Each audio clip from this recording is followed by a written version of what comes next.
आगे बढ़ते हैं। कल बजट सत्र के दौरान विधानसभा में मुख्यमंत्री योगी आदित्यनाथ ने समाजवादी पार्टी पर निशाना साधा, साथ ही अपने सरकार की सफलता भी गिनाई। विधानसभा में सीएम योगी ने कहा कि स्टार्टअप में यूपी परफॉर्मर स्टेट के रूप में सामने आया है।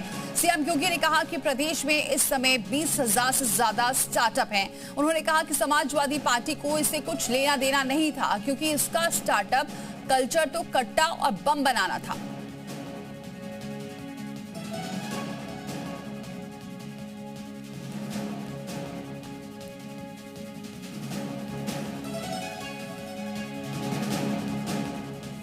स्टार्टअप कल्चर आपके समय थी ही नहीं। आप स्टार्टअप कल्चर क्या करते हैं? आपका स्टार्टअप कल्चर तो कट्टा और क्या बोलते हैं उसको कट्टा बम।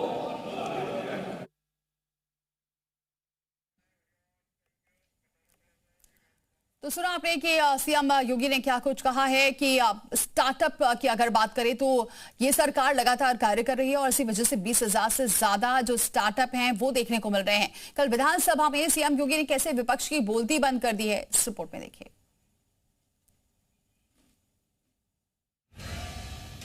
समाजवादी आंदोलन के जो सबसे वरिष्ठ पिलर हैं और अंतिम वो पीढ़ी है जिसने समाजवादी आंदोलन के अनुसार जीवन जीने का प्रयास किया। हाँ, आपके पीछे शिवपाल जी जैसे कुछ लठैत भी थे जो उसके अनुसार जीने का प्रयास करते थे।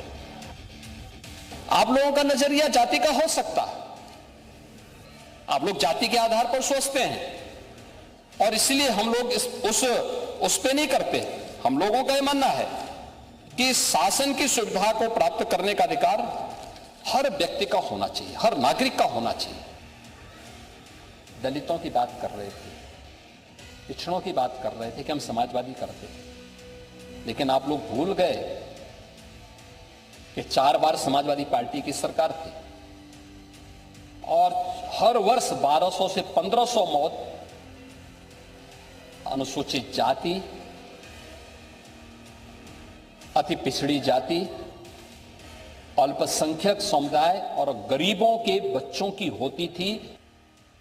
16-17 में उत्तर प्रदेश की जो स्थिति थी, उत्तर प्रदेश देश के अंदर सबसे यानी बड़े राज्यों में अगर आप देखें तो बॉटम 3 राज्यों में आता था।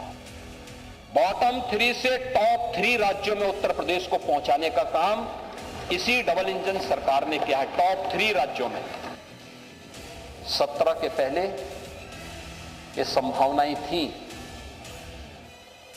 लेकिन आप लोगों की सरकार के भय के नाते उस समय कोई व्यक्ति प्रदेश के अंदर निवेश करने को तैयार नहीं था।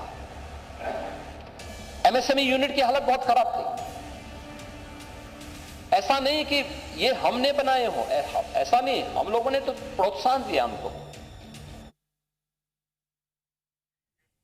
और चलिए इसी पर चर्चा करते हैं। हमारे साथ मेहमान जुड़ चुके हैं, राजनीतिक विश्लेषक जुड़ चुके हैं, संदीप श्रीवास्तव जी। बहुत स्वागत है संदीप जी हमारे साथ जुड़ने के लिए।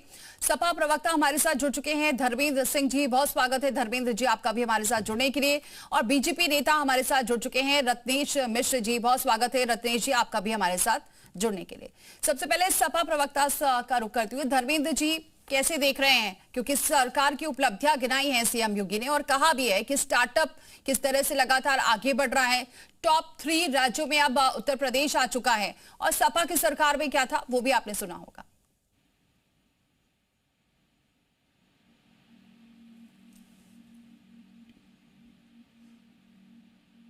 धर्मेंद्र जी देखिए शायद अनम्यूट है आप।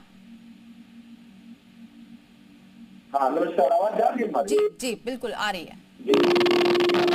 बड़ा डिसअपॉइंटेड महसूस कर रहे हैं कि उत्तर प्रदेश के मुख्यमंत्री जी लगातार सदन के अंदर गलत तथ्य और गलत आंकड़े प्रस्तुत करते रहे और उनका एक सगल बन गया है। जो खुद अपने मुकदमे वापस ले रहा है वो उत्तर प्रदेश में अपराध की स्थिति और मुकदमों पे दूसरे दलों पर आरोप लगा रहा है। सच ये है कि लगातार डबल इंजन ट्रिपल इंजन की सरकार, उनको अपनी उपलब्धियों पर बात करना चाहिए, लेकिन नहीं, चूंकि काम इन्होंने कुछ नहीं किया है। कभी आपने मुख्यमंत्री जी को महंगाई पर, बेरोजगारी पर, नौजवानों की नौकरियों को एड्रेस करते हुए सुना है? क्या स्मार्ट सिटी बन गई? क्या पिछले निर्वाचन घोषणा पत्र में इन्होंने जो घोषणा की थी कि हम गोरखपुर, झांसी, मेरठ जैसे झांसी वाराणसी जैसे जनपदों में मेट्रो चला देंगे, एक भी ईंटा पड़ा मत बताए, उस पर बात नहीं करेंगे। देखिए स्टार्टअप की जो बात कर रहे हैं, टॉप 3 राज्य में अगर उत्तर प्रदेश आ रहा है तो ये कैसे आ रहा है फिर? मैं बता रहा हूं ना, मैं बिल्कुल उसी पर आ रहा हूं। बच्चियों की स्कूटी बांटने का वादा किया था, बटी एक भी स्कूटी। सीड पार्क बना जो इन्होंने पिछले बजट में भी प्रोविजन किया था, आज तक स्टार्ट नहीं हुआ। पीएमएल कुसुम योजना का कुछ अता पता नहीं। पानी सिंचाई की जो है मिडिल गंगा कैनाल फेज 2 का कुछ प्रारंभ नहीं हुआ। हाँ, भाषण में जो है झूठी बातें करेंगे, सनातन का नाम लेंगे और सनातन की परंपरा को लगातार तोड़ने का काम करेंगे। दूसरी बात, प्रति व्यक्ति आय में उत्तर प्रदेश इतना बड़ा पोटेंशियल होने के बाद, बड़ा राज्य होने के बाद, उस नीचे से दूसरा है और राष्ट्रीय औसत के 1/3 के लगभग है। और उसके बाद कह रहे हैं उत्तर प्रदेश जो 1 ट्रिलियन इकोनॉमी बनने के जा रहा है। अगर 1 ट्रिलियन का अगर मुख्यमंत्री जी को ज्ञान होता तो जिस बजट जो आज बजट प्रस्तुत किए हैं वो 1 ट्रिलियन बनने में कितना समय लगेगा? अरे जीएसडीपी की बात करने के पहले ये करते कि जो हम लोग 2,40,000 करोड़ रुपए के लगभग उत्तर प्रदेश में आजादी के बाद से लेकर के कर्ज था, वो 8 लाख करोड़ बन गया इन्हीं के राज्य में, कई गुना बढ़ गया। धर्मेंद्र जी एक शब्द में बताइए, जो सीएम ने कहा फिर वो सब बेकार है, वो सारे तथ्य बेकार हैं? हम ये नहीं कह रहे हैं। देखिए ऐसा है, विकास एक सतत प्रक्रिया है, सारे तथ्य बेकार नहीं, लेकिन झूठ के बुनियाद पर जो भी तथ्य दिए जाते हैं वो ग्राह्य नहीं हो सकते हैं। ठीक है रतीश जी, झूठ के बिहार पर ये सारे तथ्य रख रहे हैं, सीएम योगी सदर भी कह रहे हैं, लेकिन धर्मेंद्र जी तो कुछ और ही कह रहे हैं। देखिए आपको और सभी साथी पैनलिस्टों को और देश की जनता को मेरी तरफ से जय श्री राम। देखिए पूज्य गुरुदेव महंत योगी आदित्यनाथ जी महाराज ने जो सदन में कहा कि आज उत्तर प्रदेश एक स्टार्टअप वाला प्रदेश बनकर उभर रहा है, तो बिल्कुल वास्तविकता है। और यही बात समाजवादी पार्टी के लोगों को हजम नहीं हो पा। समाजवादी पार्टी की जब सरकार थी तो उत्तर प्रदेश की छवि थी भैया अपराध प्रदेश है, माफिया राज वाला प्रदेश है, और यहाँ आपके साथ कभी भी कोई दुर्घटना हो सकती है, कभी भी कोई माफिया पुलिस वाले को किडनैप यही तो कह रहे हैं धर्मेंद्र जी कि इस पर कोई बात ही नहीं करते, रोजगार, महंगाई, ये कोई मुद्दा ही नहीं रहता। देखिए मैंने धर्मेंद्र की बात जाना जाता था, मेरठ जो है के काम के लिए जाना जाता था, अलीगढ़ के ताले मशहूर थे। धर्मेंद्र जी एक बार सुन लेते, अभी तो रतीश जी ने बोलना ही शुरू किया है। के रूप में पूरा देश जानता था, इसको ठीक है चिल्लाएंगे। धर्मेंद्र जी एक सेकंड, इत्र के कारोबार में जाना जाता था कि नहीं, फिरोजाबाद गिलास के काम के लिए जाना जाता था कि नहीं जाना जाता था, कैसी बात करते हैं आप बताइए। अरे अभी भैया वोट चोरी हो जाएगी आपकी, लोग देखेंगे तो कहेंगे कि सपा का प्रवक्ता सत्ता में न रहते हुए इतनी ज्यादा बौखलाहट में है, तो सत्ता में आ जाएगा तो किसी को बोलने नहीं देगी समाजवादी पार्टी, वोट चोरी हो जाएगी आपकी। चैनल पे बड़ा संयमित ठीक है रतीश जी मुद्दे पर आइए। आपको सुना, आपने 10 सेकंड में बीच में कूद गए। रतीश जी मुद्दे पर आइए। बस अब मैं शुरुआत वहीं से करूंगा, आप कितना भी इंटरप्ट कर लो। अगर महोदय आपको और सभी साथियों को और देश की जनता को मेरी तरफ से जय श्री राम। देखिए उत्तर प्रदेश स्टार्टअप वाला प्रदेश बन रहा है और यही समाजवादी पार्टी को सबसे ज्यादा खल रही है बात। समाजवादी पार्टी की सरकार के समय पे उत्तर प्रदेश की छवि क्या थी भैया? अपराध प्रदेश वाला है, माफिया राज वाला प्रदेश है, और इस छवि से पूज्य गुरुदेव महंत योगी आदित्यनाथ जी महाराज ने निकाला और आज उत्तर प्रदेश उत्तम प्रदेश, विकासवादी प्रदेश और निवेशवादी प्रदेश की छवि के रूप में उभरा है। और अभी जो समाजवादी पार्टी के साथी कह रहे थे कि माननीय मुख्यमंत्री जी ने अपने मुकदमे वापस लिए, अरे शुक्र है कम से कम आतंकवादी हमलों के आरोपियों के मुकदमे तो वापस नहीं लिए ना भैया। आपने तो बम विस्फोट के आरोपियों के मुकदमे वापस लिए थे, जिनके ऊपर आतंकवादी हमलों में शामिल होने का आरोप था, मुकदमा वापस लिया हो तो फिर बीच में मत करिए। वो दुनिया के पहले संवैधानिक प्रमुख हैं, सुन लीजिएगा। जिन्होंने समाजवादी पार्टी गुरुदेव महाराज जी मुजफ्फरनगर में सहारनपुर में शंकराचार्य 2014 में, बरेली में दंगा हुआ 2012-13 में, फैजाबाद में दंगा हुआ 2012 में, मेरठ में दंगा हुआ 2013 में, लखनऊ में 2013 से 16 के बीच ठीक है एक एक करके बोलिए धर्मेंद्र जी। वाराणसी में विस्फोट हुआ, सवाल लखनऊ कोर्ट में ब्लास्ट हुआ, कहाँ पूछा जा रहा है? ये सवाल पूछा जा रहा है उत्तर प्रदेश की महान जनता ने, जिनको जिम्मेदारी उत्तर प्रदेश को विकास के पथ पर ले जाने के लिए। एक मिनट धर्मेंद्र जी और रतीश जी एक सेकंड। उत्तर प्रदेश के मुख्यमंत्री जी मैं ऐसे नहीं बोल पाऊंगा प्लीज। ठीक है ठीक है आप ऐसे ठीक है, मानसिक जरा तौर रुक पर कर लेते हैं। अब आप मुझे राजनीतिक नहीं विशेषज्ञ भी हमारे साथ हैं संदीप जी। ठीक है, मैं आप दोनों का रुख करती हूँ। संदीप जी, कैसे देख रहे हैं इस वक्त जो समीकरण चल रहा है, जो सदन में सीएम ने कहा, और लेकिन जो आरोप भी लगाए, क्योंकि ये देखा गया है कि जब भी अपनी उपलब्धियां तो गिनाई जाती है, लेकिन पिछली सरकार को बहुत कुछ कहा जाता है। तो क्या इस वक्त क्या सिनेरियो चल रहा है? ये सब राजनीतिक हथकंडा चल रहा है, या फिर वाकई उत्तर प्रदेश में टॉप 3 राज्य में पहुंच चुका है, जिसका जिक्र बार बार बीजेपी कर रही है? नहीं, देखिए, मैं ये कहना चाह रहा हूँ कि देखिए 12 से 17 की जो ठीक है सरकार रत्नेश थी, जी, ऐसा आऊंगी नहीं मैं कि आपके पास। ठीक है रत्नेश जी, जी, उसने कोई काम नहीं किया, लेकिन अपराध नियंत्रण या जिस तरीके से कहा जा रहा था कि जो जनता को जो सुरक्षा चाहिए थी, शायद उसमें कहीं ना कहीं समाजवादी पार्टी से चूक हुई थी, जिसकी वजह से ये सरकार को सत्ता छोड़ना पड़ा। और अगर वापसी योगी आदित्यनाथ की हुई है तो वो उनका काम है, जिसके आधार पर उनको लगातार दूसरी बार जनता ने चुना है। 27 में क्या होगा ये कोई नहीं जानता कि कौन किसकी सरकार आएगी, कौन सत्ताधीश होगा, लेकिन 12 से 17 के बीच ये तो लगातार ये कहा जा रहा था कि समाजवादी पार्टी की सरकार में अपराधियों का जो बोलबाला था वो आपने देखा, चाहे वो प्रयागराज हो, चाहे जितने भी जिले हों, और जिन कांडों की बात बीजेपी प्रवक्ता कर रहे हैं वो कहीं से गलत नहीं है, वो तथ्य है, वो तथ्य आपके पास है, उन तथ्यों की आप जांच कर सकते हैं।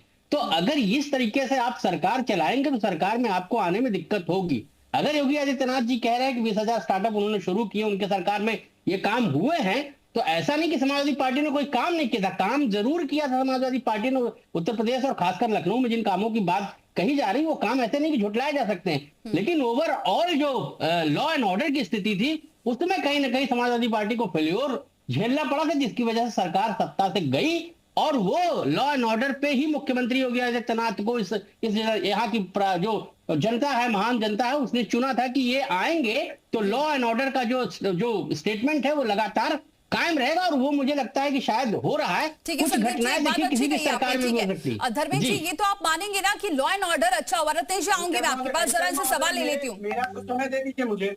रत्नेश जी, आपने बोला, मैंने आपको समय दिया, आपने पूरा डाटा गिनाया है, लेकिन अभी मैडम सपा के प्रवक्ता बीच में कूद गए। आप थोड़ा सा समय ठीक है, बोलिए रत्नेश जी। अकेले का दे ही लीजिए। देखिए, समाजवादी पार्टी की सरकार जब थी तो मैं कुछ तथ्य आपके सामने रखना चाहूंगा। अभी संदीप जी ने भी कहा, समाजवादी पार्टी की 2012 से 17 तक सरकार रही। मुजफ्फरनगर में दंगा हुआ 2013 में, 60 से ज्यादा लोगों की मौत हुई, हजारों लोग विस्थापित हो गए। सहारनपुर में 2014 में दंगा हुआ, कई दिनों तक कर्फ्यू लगा रहा, व्यापक हिंसा हुई। बरेली में 2012-13 में तमाम सारे सांप्रदायिक तनाव हुए। फैजाबाद में 2012 में ठीक है, मैं आपकी बात मान रही हूँ, ठीक है, आपने जो बोला ठीक है, इसका जवाब तो धर्मेंद्र जी देंगे। थोड़ी सी एक सेकंड, क्योंकि आपने पूरा डेटा बताया था, क्योंकि समय कब है, हमें बात आगे भी इस पर डिस्कस करना है। रत्नेश जी, मेरा सवाल ये है कि कब तक पिछली सरकारों को ही कोसते रहेंगे? आप काम कर रहे हैं, ठीक है, लेकिन बाकी मुद्दों पर क्यों नहीं? बात कर लूं, उसके बाद आ जाता हूं। मैं थोड़ी सी तो बात कर लूं। मेरठ में दंगा हुआ, लखनऊ में दंगा हुआ, वाराणसी कोर्ट में ब्लास्ट हुआ, बोधगया में सीरियल ब्लास्ट हुए, लखनऊ कोर्ट में ब्लास्ट हुआ। ये सारी चीजें जब जनता को आप बहुत ज्यादा विकास दे दीजिए, लेकिन उसका जीवन ही सुरक्षित ना हो तो विकास किस काम का है भाई? हमने देश की और प्रदेश की जनता को विकास के साथ साथ उनके जीवन की सुरक्षा भी दी है। ठीक है, इस पर जवाब देते धर्मेंद्र जी। ठीक है रत्नेश जी, क्योंकि समय कम है, सबके पास आना है, जवाब देना है। देखिए ऐसा है, मेरे सपा के साथी मेरे सपा के साथी एसजीडीपी की बात कर रहे थे, वो इतना बता दें कि यूपी की एसजीडीपी को कितनी है। फतेहपुर सीकरी में क्या हुआ, संभल अरे बहराइच में दंगा हुआ, उस दंगे के आरोपी को 1 साल के भीतर मृत्युदंड मिला, मृत्युदंड मिला। सरकारी नहीं, हमने कार्यकाल की बात तो बोल नहीं पाते। हम बताते हैं 12-17 में क्या हुआ, 12-17 में बड़े ठीक है रत्नेश जी और धर्मेंद्र जी, मेरे पास समय कम है, इसलिए मैं रोकना चाहूंगी आप लोगों को, माफी के साथ। बहुत शुक्रिया आप सभी का हमारे साथ जुड़ने के लिए, इस चर्चा में शामिल होने के लिए। रुक रहे हैं एक छोटे से ब्रेक के लिए।